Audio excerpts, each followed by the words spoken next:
Good morning, good afternoon. Today we will go over how to route and proven. As you can see at the bottom of the screen, there are about 10 entries out of 117.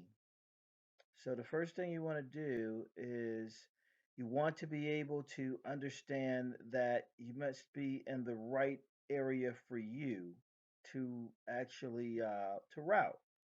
So in doing so, I'm going to move my cursor and I'm going to look for assign to this section right here. So I'm looking for assign to first because I want to make sure all the entries are assigned to me that I'm going to route. So of course you can go up here in the top right hand corner, type in your username and then hit enter, and that should bring you to the assigned to that should bring you to where you have all your orders assigned to you.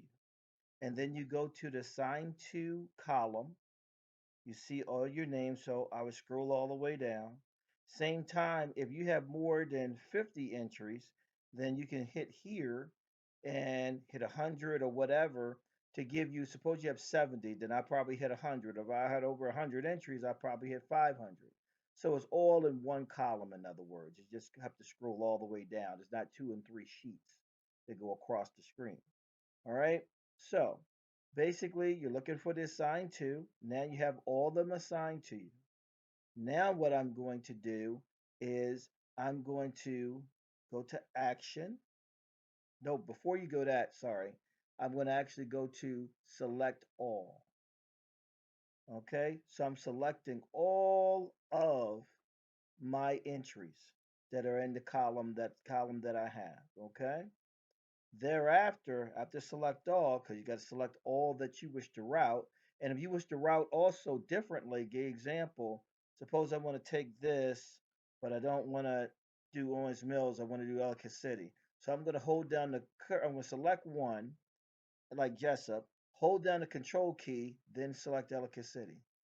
Then go down to Owens Mills, select that one, if you want to actually do it that way as well.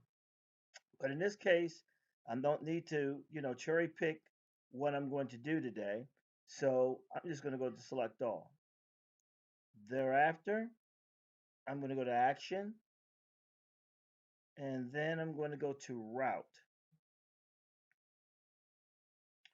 Okay, as you can see at the top corner, now sometimes it might be horizontal, this view, or it might be vertical, depending upon how your how your orders are laid out across the state of Maryland. But mine's going to go vertical at this time.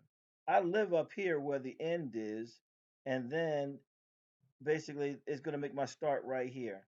I don't know what Proven's thinking and why it does that, but whatever it is, I'm going to change it to where I understand. And most of the time, I'm usually taking something all the way from the left and all the way to the right, as in my start to finish, or top to bottom, which is my start to finish.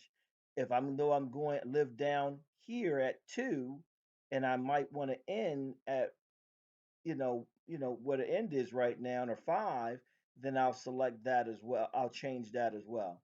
So in this case, my end is really going to be my beginning. So I'm going to go to my end. It'll tell you the end by clicking on the end right here in the map. So it's going to be 3456 Little Town Pike. So I'm just going to simply, as a matter of fact, you can click on the graph itself and actually move it up and down. Just hold your key on the hold your key on the button and then just scroll with your pointer. In this case, I'm going to click on Littlestown Pike, and then I'm going to hold my key just like you would if you were to grab something and then move something on a computer, and you just move it up to start. Okay. Now, so that's Littlestown Pike is going to be my start instead of my end. I don't even know what 2 is, right? But I kind of do. But 2 right here is going to be Cambridge. So I'm going to go to 2 over here and move that down here. Cambridge Court and Jessup. And that's pretty much it. Once you're done that, you go down the bottom. Don't worry about the add to and all that other stuff. Don't confuse yourself. Go to shortest distance. Some people go fastest, depending, but usually shortest distance is the way I'm going, and it gets me right where I want to go all the time. Fastest is just because maybe I don't know, maybe it might know about a highway or some other roads to get you there, and really I haven't noticed much difference between the two. But shortest kind of makes more sense to me when I'm traveling. And so I hit apply changes. Well, I have my Littlestown Pike at start, my Cambridge at the bottom, and guess what? Now I see over here on the left hand side of the graph, here's my start, and then here's my end, just like I want it. And everything is in between. So, you know what I'm going to do now?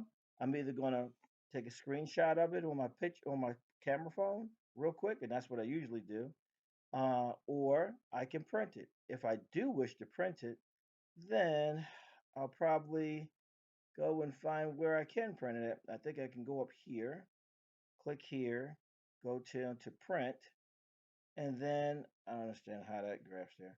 But basically, and then I can print it. So right now, I can select the printer I want. Right now, it'll be Adobe, right? Because I don't have a laptop hooked up to a printer. And then hit print. Okay. Uh, Try to do only the first page. It will give you how should I say, uh, a route in which is by directions completely without the graph, what like MapQuest would do. But you can just use the graph, and that's usually always on the first page. So always do just the first page if you can when you print. But right then I'm done. This is it. This is all that you would need to do in order to perform a route and to select your route and also capture where you need to go. And this is probably the easiest way to do it. There are other softwares that are out there, but this is how you could do it in Proven. If you have any questions or concerns, just give me a call or shout. All right. Thanks for your time. Take care.